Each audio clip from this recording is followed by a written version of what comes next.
Welcome to this week's Fireside Chat with Jesse. I am joined today by Deb Reuben, CEO and founder of TomorrowZone. It's great having you on the program again, Deb. It's good to be back. It's been a while. It's been a minute, and as I was looking at strong ways to close the year, I'm like, you know what, I want to catch up with Deb. It's been way too long. I think what we said before we hit record here, it's like we see each other at conferences, but it's kind of like a Yeah. graze, and Well, I then just kind of you're off. wave to you as I'm running through the show floor, or you're doing the same, and you're like, "Hey, how you doing? Good to see you. All right, bye. On to the next." Maybe 2026 won't be the year of that. It happens way too often. But Uh, I don't know. I think it's good to just like take time intentionally to catch up once in a while. I agree. I agree. And unfortunately for us, it's you being in Minnesota and I'm in Arizona, behind a real but fake fireplace. There's no heat Yeah, because what's it's like, that all about? I mean, we just got through like a polar vortex, and I got bare feet under my desk here, and you have a fireplace behind you. it's 75, right? Oh my gosh. Well, that's a neener statement right there. Kind of no, I was just like, okay, this is what makes the 120 degrees barrel. Yeah, yeah. Suppose. Oh, nice. Well, it's actually warming up here, so, it's we're 28.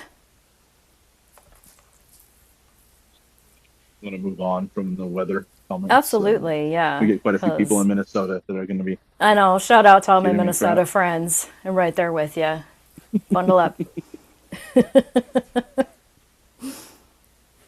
Well, Deb, it's been I want to say maybe at least 18, not 24 months since I've interviewed you on here. So kind of wanted to take some time and just kind of catch up, to Yeah, and see, tomorrow's own you years, know, that's like 14 what years. you right? In equipment finance years, it's like 4 days, but it's Sorry. Should we play my game? Every laugh is 1 point, a snort laugh is three, and if I make you spit your drink, it's five. fair, All fair. right. But yeah, just kind of wanted to catch up to see how things are going with you and the Tomorrow Zone team, and then kind of get into some technology discussions, and maybe we'll braze on AI for a little bit because why not? Well, there isn't a day that goes by that we're not talking about AI, so I'm all over that. Yeah, let's do it. Fair. So Deb, as we close out, 2025, are you seeing that there's more activity in regards to digital transformation projects with organizations this year than in years past? I, you know, I don't know because I don't talk to every company in the industry, but the ones that I am talking to, yes. We actually had our biggest year yet. There's no slowdown in the need to transform and evolve.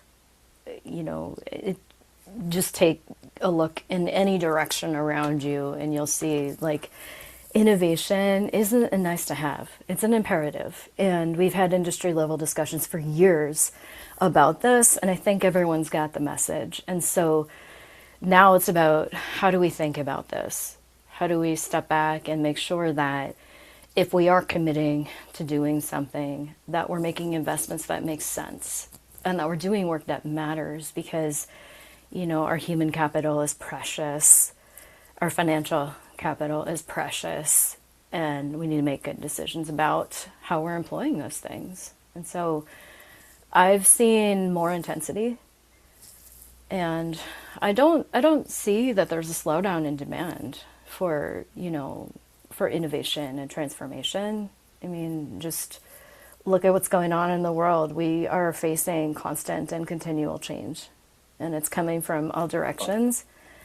And it's pretty easy to get left behind if you aren't doing something. But knowing the right thing that you should be focusing on is key. And Yeah. and we're working with the leaders that really want to make sure that they're making good decisions about where they're investing in that.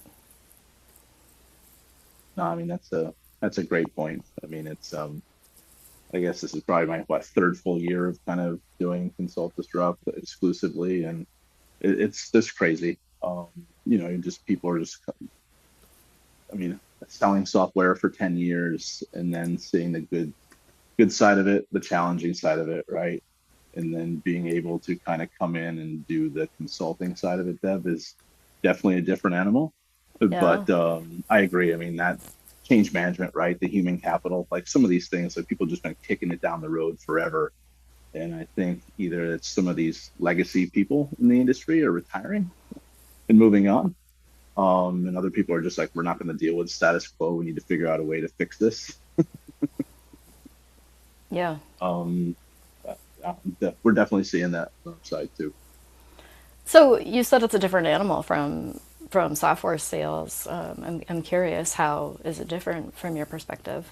You spend a lot of time working for a software company. I did in my past as well. But how do you see it different in the seat that you Well, I fill mean, today, it's going from yeah, selling okay. software to consulting? And so I'm curious, what makes that animal different, and how are you Okay. seeing it in the seat that you're in today?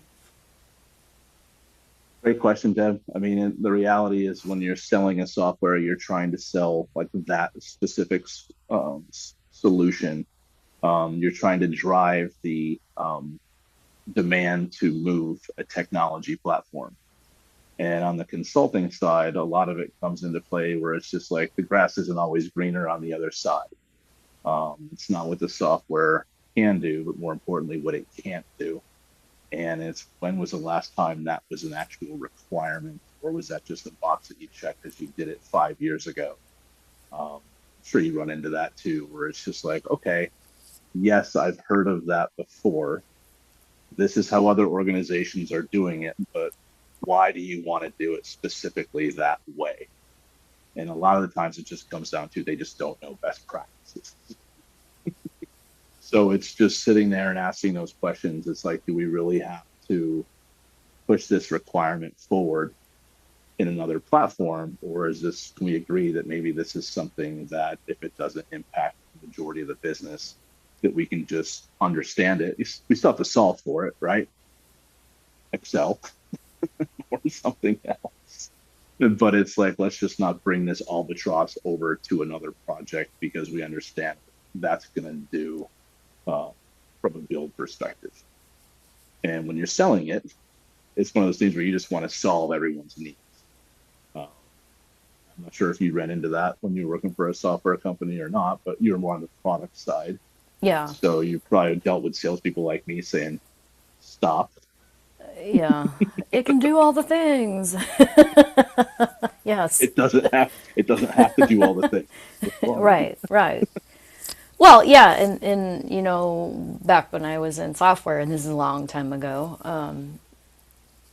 it really was about where are you taking the company, what are you trying to build for the future, and let's focus on that. It's not about order taking at all. It's actually the worst position to be in, and not helpful at all, even if that's what the customer thinks.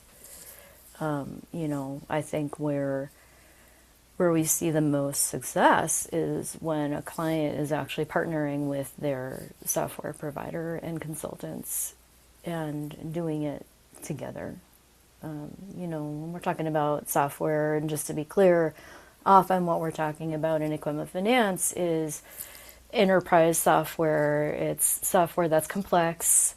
It typically is encompassing capabilities that impact multiple different aspects of the business, different personalities, different goals, different definitions of success, and everybody brings a different idea about what that means. And so cutting through all of that and busting through the silos and getting shared understanding about what you really want to achieve together, that's the most important part in my mind. If you don't do that, that's where you run into problems. And it's not about shopping for software or features. Where we start is a really frank conversation about what is this investment about?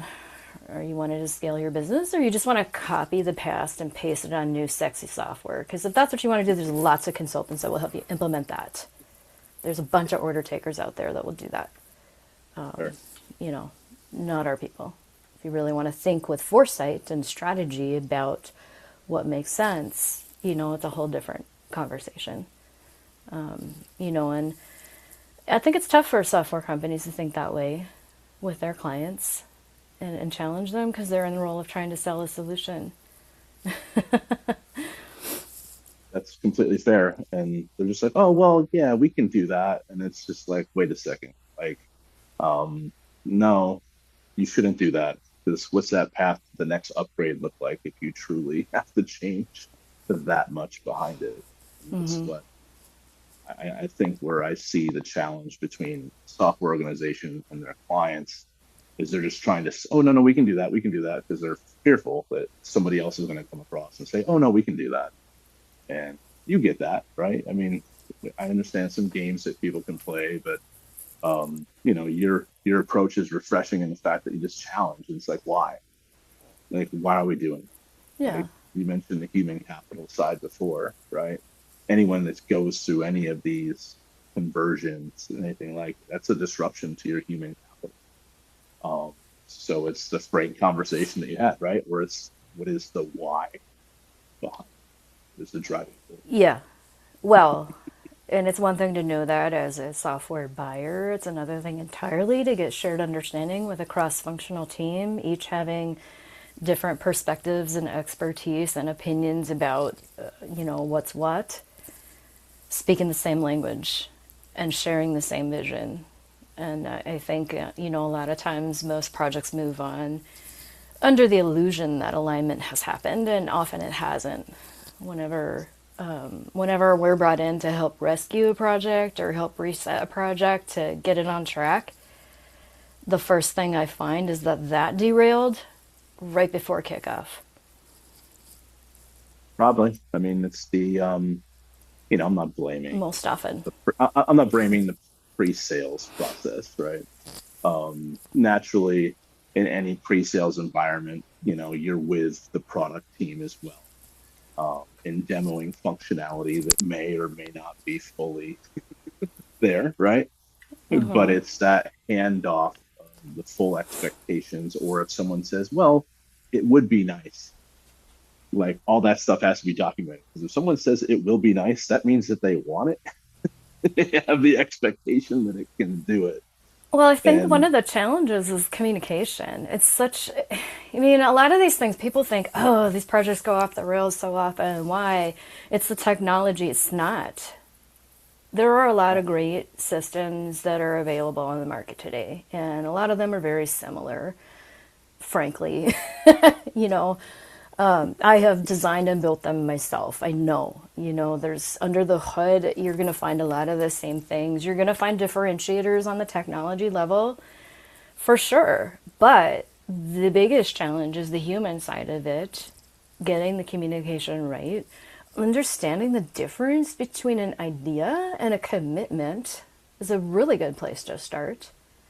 And not assuming that your team understands that, especially if you're working with a business team and digital transformation activity, innovation initiatives, or technology implementation is not their day job, sure, then it's your job as a leader to make the implicit explicit and help them understand, and don't assume that you have that understanding before you move forward.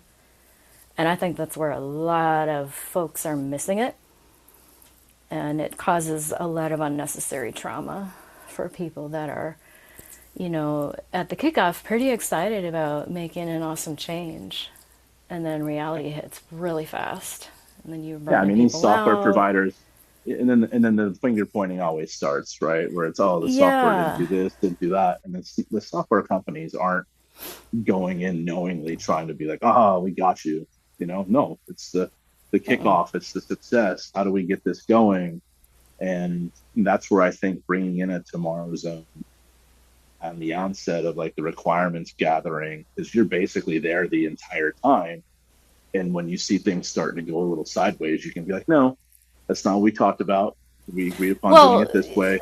let me reframe like what we actually do. So when we come in as a guide in that way, and we're very selective about who we will work with, it has to be a mindset match. We only work with forward-thinking leaders who value doing it right and are interested in avoiding a 6 or 7 figure failure. And we help guide the leadership team on a steering team level to make sure that you're staying on course and never forgetting why you started this project in the first place, because you often will lose that within the first couple weeks.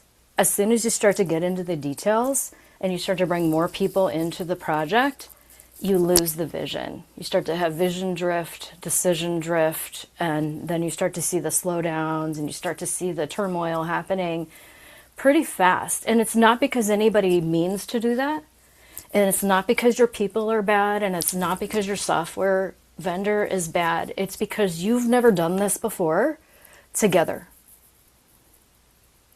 That's the reality of it. These projects are not do it yourself, and they're not done for you. They can only be done with you. And if you don't know how to collaborate well with all of the external partners that need to be a part of this, because you're all together doing something that you've never done before.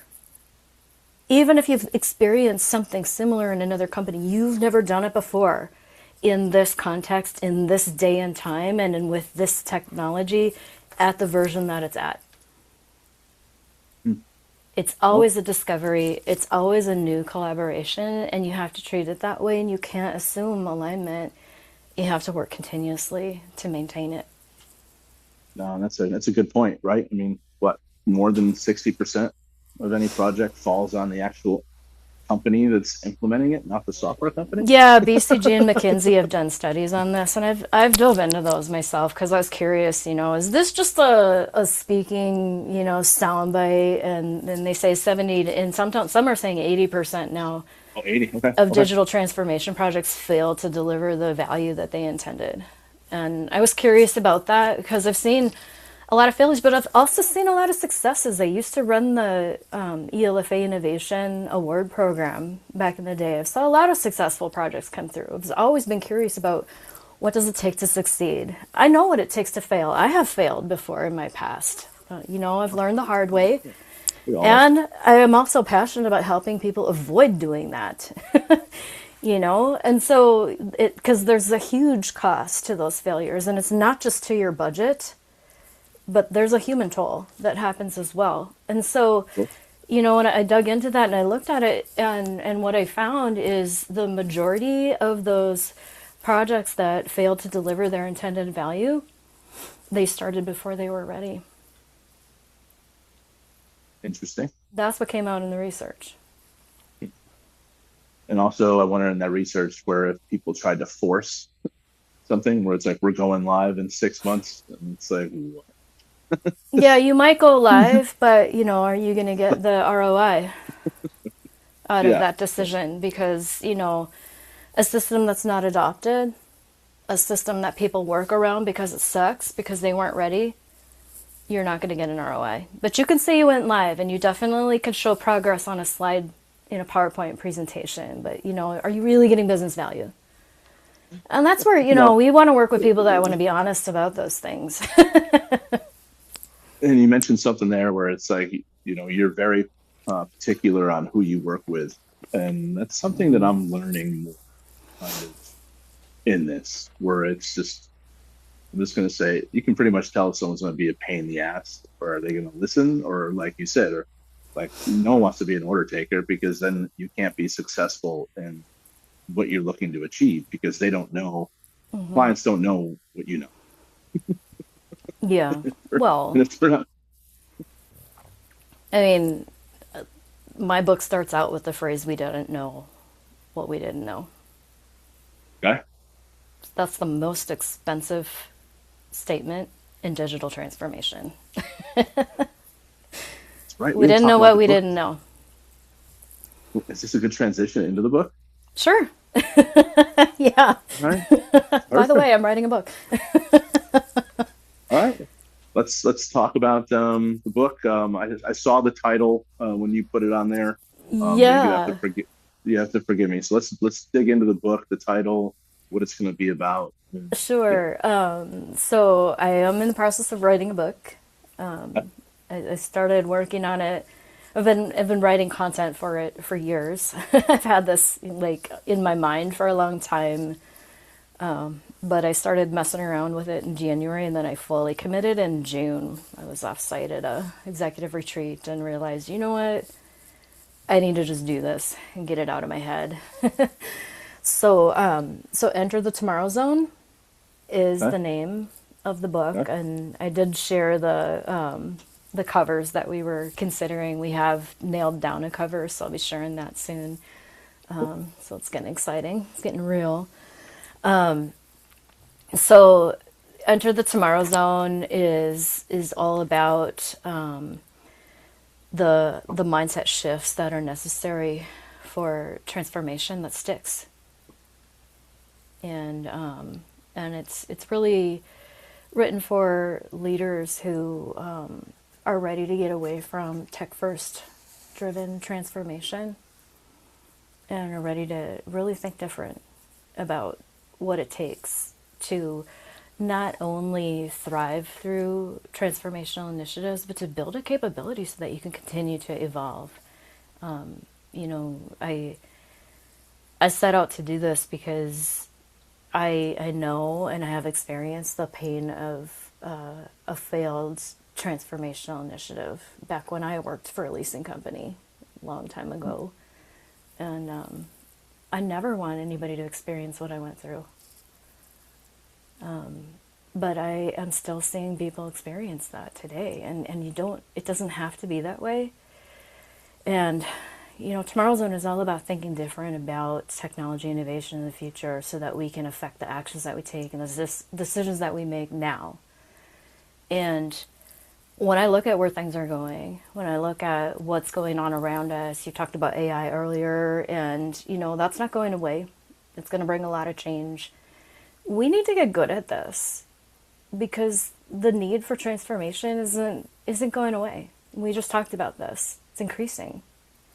And so how can we equip leaders and their teams and individuals with the mindset and the skill set and the tool set to thrive through these things?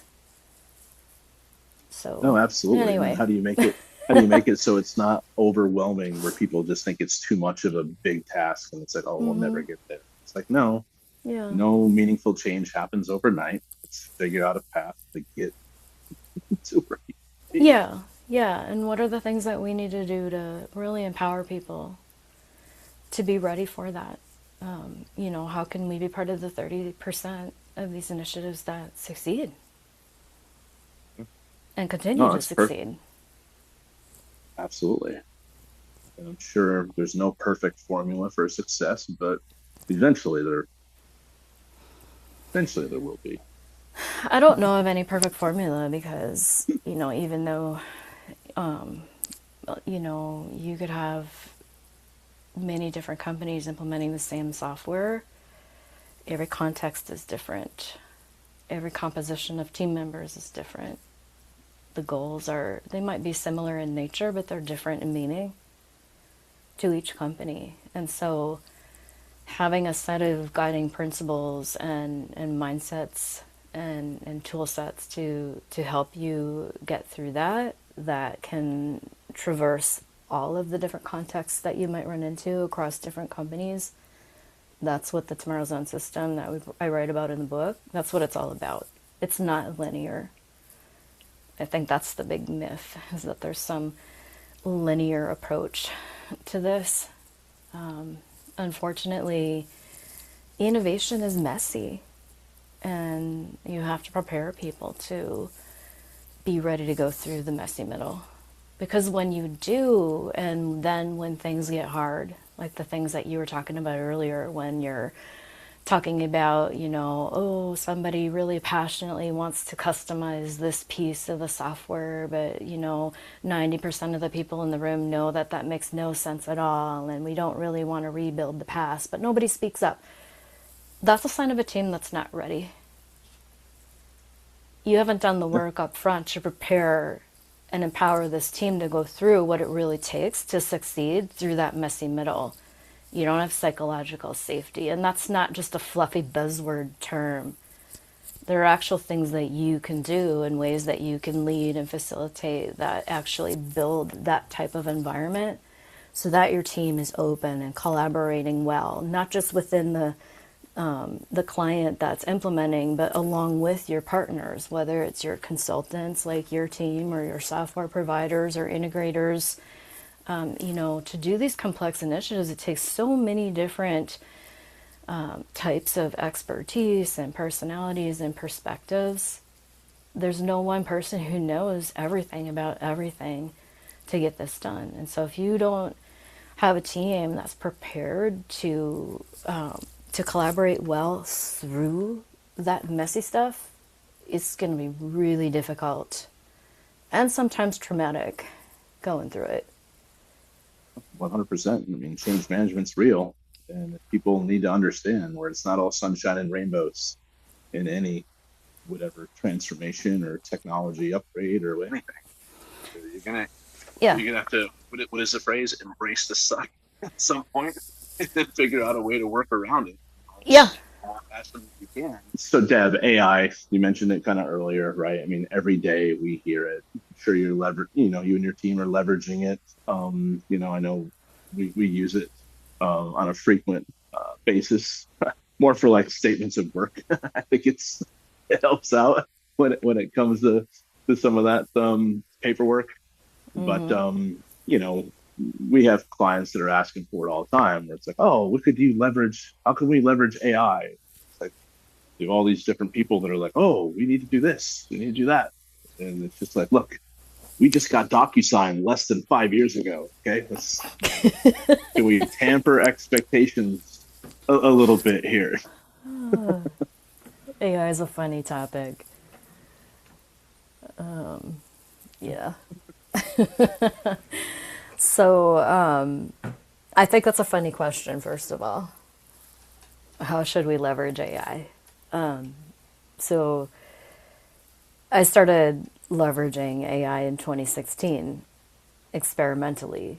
And I don't know, you may have even interacted with Amy, my AI assistant. I was just doing a podcast with somebody I first spoke to in 2021, and I went back in my email to see when was the first time that we spoke, and it was actually a meeting that was arranged by Amy, my AI agent, and so that was like an early version of it, but I've been leveraging AI in my work since 2016, so almost 10 years, and it has changed continually. When I used to speak about what I was learning in my day-to-day AI collaborations, I used to be able to show a market map of all of the companies that are building AI apps on a single PowerPoint slide. And now I'm going to look it up just to see where they're at right now.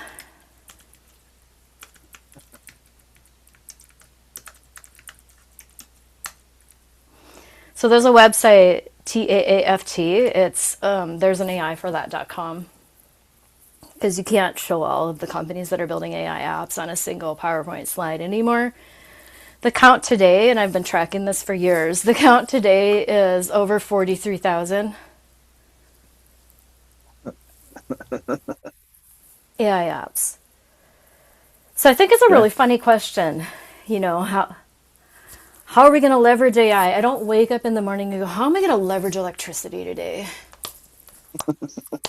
And that's where AI is. Sure.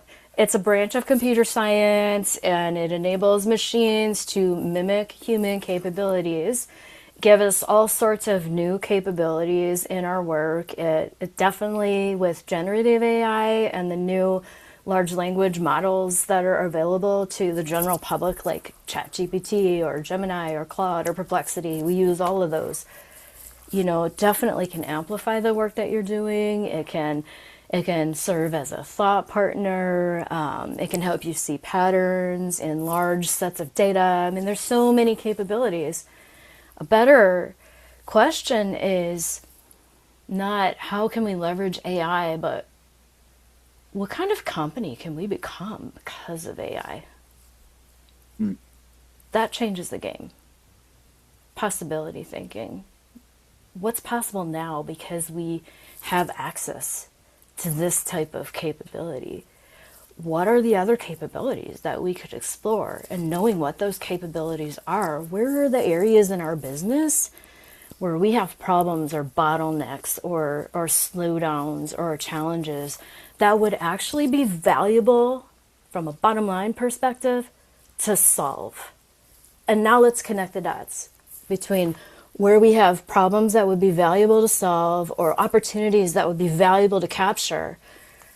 What's possible with AI? Now what's possible for us and what's next? It's a whole different question set. We too often are starting from a tools first mentality. It's one of the biggest challenges I see in our industry. The myth that if you buy the right tool, if you apply the right tool, it's going to solve all your problems. That usually just leads to disappointment. Or someone wants to take something that was solved for one organization and think it's repeatable for another one, and And not sometimes that necessarily. works, and often it doesn't. Yeah. Right. Yeah, and that's where, it's important to have, it's so important to be open to challenging your assumptions about those things and really understand why do you want to do the things that you want to do. We talk so much about not how do we do this, but how do we think about this at TomorrowZone. Just stepping back long enough to really understand the big picture so that you're aiming your energy and your investment and your people and your tools in the right direction for the right reasons that you all agree on and can get behind. And how have you seen a lot of execution on some of these needs that can be solved, or are people just kind of still kind of kicking the tires on I think there's a lot what? of experimentation going on. There are, I think there are benefits that are coming out with, definitely with individual productivity for companies that are allowing that. You know, it's funny when we talk about equipment finance because it's such a wide spectrum. Yeah, You might be dealing with a three-person company versus a huge enterprise, and it's hard to talk about equipment finance and these topics in generalizations. But, sure. when I look across the spectrum of different equipment finance company types and team sizes and all of that, there's different people are at different places in this journey. With some teams, where we're at is let's just get really clear about what our guardrails and guidelines are for AI use in our business so that we can get comfortable to, open this up to our teams and do it safely and responsibly. I think that those ethical considerations are really important, especially in a regulated space. And so, as much as we want to innovate, we do have to innovate within a reasonable box in this industry. And so for some companies, it's, crawl, walk, run when it comes to AI. And the first step is just get really clear on, what is your philosophy and stance on AI and what are you going to allow in your company. And so some companies are still there, just implementing the guardrails and getting clear on what they believe about it and starting to share that with their teams. Others are starting to not only do that, but to encourage experimentation and learning in their teams. And I think that's a really good place to start because this is a different kind of a tool. It's not a deterministic software tool like we're used to, where you could give somebody a manual for a tool in the past and they could learn it by reading the manual, doing a couple exercises. But, when it comes to especially generative AI, you learn these tools by doing stuff with them. You learn by doing, and Yep. and you learn by shifting your mindset a bit. I mean, a lot of it is mindset, and this is something I learned early on when I first started working with AI tools, it's not like other software. It's more like a collaboration with a human simulator. And so it's a little different approach to thinking about how you get stuff done and what you expect out of the tool, and then your role in the job to be done. And so some companies are at that stage where they're just still learning and getting their team comfortable with adopting these tools. And then some are actually implementing AI enabled tools. And I think, where we're really going to start to see progress in equipment finance is tools that are already built, not building your own tools. And so, there are several of the software vendors, the existing platforms, but also new ones coming into market that have some AI enabled tools that make sense for different companies in our industry. I think a big thing to consider is, what is your appetite for innovation and where are you on that AI journey and that adoption spectrum? Everybody's in a different place. What are you seeing? I mean, it's not a magic bullet. Like, an AI is not going to turn an average person into a rock star. Like, no. Now it can help complement someone who's already there and just make them that much more efficient. But you know, I think people magically think that they're just going to flip a button, bring in a tool that was built for somebody else, and then just turn it on. That's going to be night and day difference. And I haven't seen that yet. Like you said, it's compared to what the organization wants. I mean, I almost tell people more on baby steps when it comes, where it's like more customer service, collections activity, repeatable processes where people have what someone calls in, they have what 3 to 5 questions they're going to ask, right? Maybe instead of, hiring more people in those areas, we might be able to leverage more of an agent or something that can handle some of those repeatable tasks. That's Maybe. right. But it's all kind of hypothetical. But that's just, I think, just people just think it's just going to be an automatic quick fix, Deb. And to your point, there's a whole underlying other questions that need to be answered. It's going to be different for everybody. Yeah, and I think that that's the thing that we always want to skip over and go straight to the tool. Just sprinkle AI on it. It reminds me of, have you ever seen that movie, My Big Fat Greek Wedding? Do you remember the dad? He's always trying to explain not only like where Greek words come from, but anytime anybody has an owie or something, he goes, spray It's Windex on Windex. it. Like, Windex. Yeah, just spray AI on it. That's kind of like the It's funny. hypey stage that we've been at with these tools. But, it really does thinking a little bit different about how you're interacting with these tools and what you're trying to get out of them. And again, when it comes to generative AI, it's not a deterministic system. You are not going to get the same answer every time because it's not designed to do that. And, so I think there's a lot of myth out there about what we can achieve with it. But Sure. I think that there are a lot of cool things that we can do. I mean, I've been tracking use cases specific to this space now for a couple of years. I think I have over 100 Oh, nice. use cases that are applicable across the equipment finance ecosystem, both origination and back office and corporate functions. I mean, there's tons of use cases. We do a workshop to help teams to understand what's possible with AI and map those possibilities to the Right. problems that they see across their business functions. And reliably within a half an hour with a cross-functional team, we'll generate 30 to 40 relevant use cases for your business. But it's, you got to give people the space to explore and step back and think about what's really going on in your business. I mean, so many times when we get with a team, it's the first time they've actually had an honest cross-functional conversation about what's really going on and where the challenges are, and looking at it together. It's one thing to know Mm. it for yourself and know, oh, these are the bottlenecks in my business function. But when somebody in adjacent function starts to see it and starts to Sure. step back and see the system, now we start to see systems thinking take hold. It's a whole different level of conversation. And now, when we start to introduce what's possible with AI, it totally changes the game on their thinking, and we're actually leveling up the innovation capability of your team. Because now we're thinking not in terms of where the problems are, but we're thinking in terms of what's possible now. That's a whole different conversation.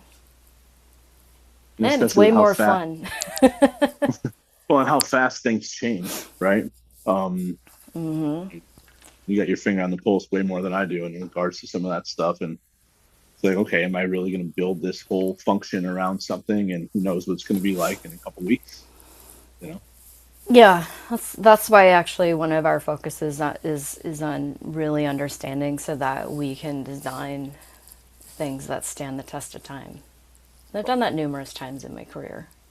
You know, when it comes to strategic roadmaps, when it comes to the foundational design of what a company needs for their technology, it needs to stand the test of time, and it needs to be adaptable because we know change isn't going to stop, and it's coming faster and it's coming from more directions than ever before. It's one of the reasons why the old-fashioned change management approaches aren't working. I can see that. Yeah, I mean, it's like a big myth that, change management is a phase of your implementation. It's not. Change leadership is a habit and a leadership practice, and it's ongoing. And, the old fashioned change management approaches were built for a time when you had one change at a time happening, one big change at a time. That's not the world we live in right now.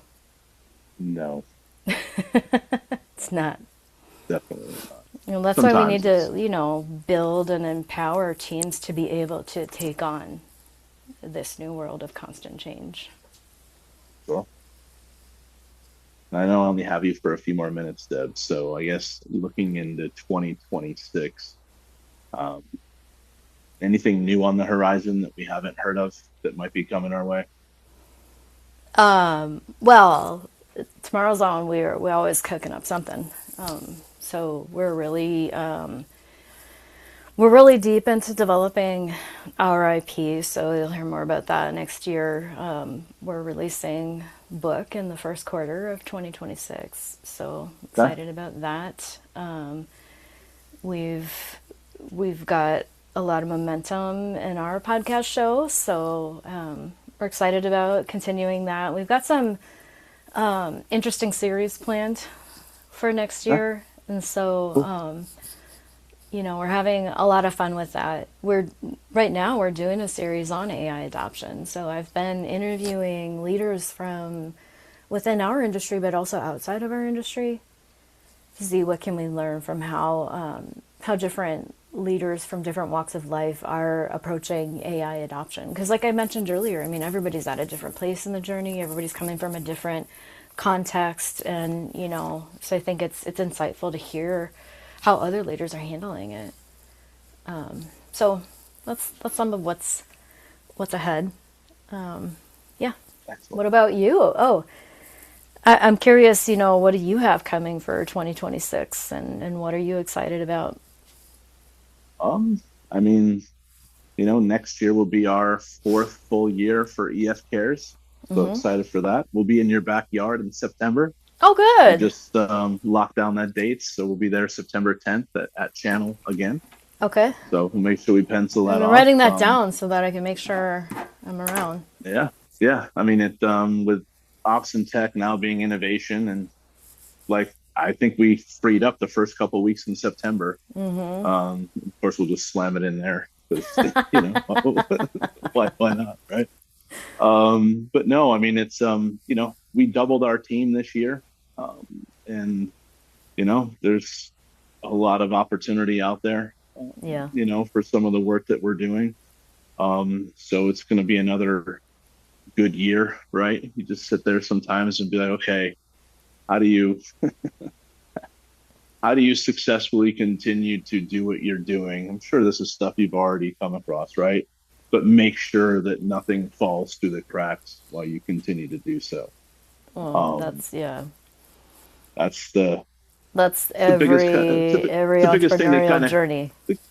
kind of keeps me up at night thinking, Yeah. it's like, oh, this is great. However, uh, maybe I don't need to do that, or Yep. stay Actually, focused. Jesse, that's a big part of innovation. I was just reading this in a book this morning. I mean, innovation is saying no to 1,000 things. I think it was Steve Jobs that said that. And it's more Hard. about what you say That's no to than what you say yes to. That's actually, we had our best year this year, and coming out of last year, I said no to a whole bunch of stuff, and I stepped back from all sorts of things. There were several things I was involved in at an industry level, and I stepped back and, you know, put my full focus into what we're doing, and it really made a difference. that's good. Congratulations. I enjoy working with Jenica and the rest of your team. You have great Oh, people I'm glad. you brought up. Yeah, I So, love them so much. uh, So, I'm curious. I had a question that I had teed up for you about. okay. Okay, this is about innovation or digital transformation. Uh, If we deleted all the technology tomorrow, what would companies still need help with? It's a fun thought experiment. Interesting. Um, wow. Delete every single piece of technology? Okay, well, let's say we still have electricity. Hmm. Maybe we My still have brain. computers. What should we delete?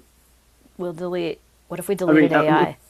we can just leverage Excel for everything. I mean, that's what 60% of equipment finance is still on Excel. So as long as we can save that little piece of technology, I think we'd be fine. Okay, so if we deleted Um, all the tech tomorrow except for Excel, what would companies still need help with? um, I know you mentioned change management or change leadership. Um, I think a lot of organizations just fail to get buy-in from the Mm, teams that are actually doing the work, and mm-hmm. people try to manage this process down instead of flipping it around and asking the actual doers what they truly need out of a system so it's not overcomplicated. Mm-hmm. So that mindset shift in regards to, it's almost like a servant leadership pyramid upside down, where it's just understanding where you don't have to overcomplicate things. Like, just because this is the direction of where you want your organization to go Mm-hmm. doesn't necessarily mean that you don't already have those building blocks there. Like, don't overcomplicate it. And if you have people that you truly care about, or people that are going to be going through this, what we say, this proverbial crappy, sucky process, like, bring them in sooner than later to get Mm-hmm. their buy-in and understanding of what they truly need compared to what as a leader wants. Yeah. And you've done a good job identifying that. And it's still something that I think the CD team continues to evolve with. But I think a lot of that stuff, Deb, just takes time and practice. Well, and Um, it takes you know, some leadership tricks. I have a whole chapter on how to build buy-in from the start in my new book, so maybe check that out.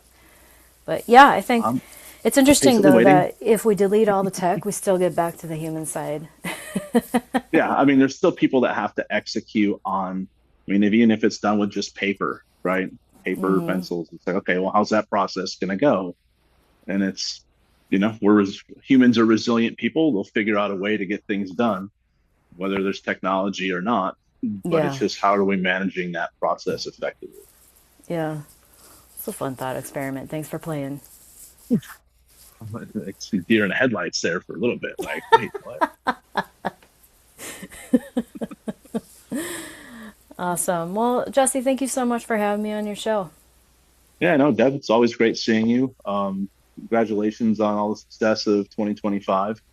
Look forward to seeing you in 2026, whenever that is, probably in Nashville. Oh yeah. If not sooner. Not that I don't love coming to Minnesota in Q1, Well, but I'd avoid it in Q1. Just saying. Actually, if CLFP stuff, if you're out here for that, I don't know if you're still on that board or not. Yeah, I'm Um, actually coming out to okay. Phoenix in January. Okay. Well, let me know. I think last time we tried to get coffee and something happened on my side, so maybe Okay. we'll figure something out then. Yeah, I'll let you know once I get that booked. All right. Awesome, Deb. Well, thank Well, you very thanks so much for your much. time. Good You seeing bet. you. Bye. All right. Likewise. Take care.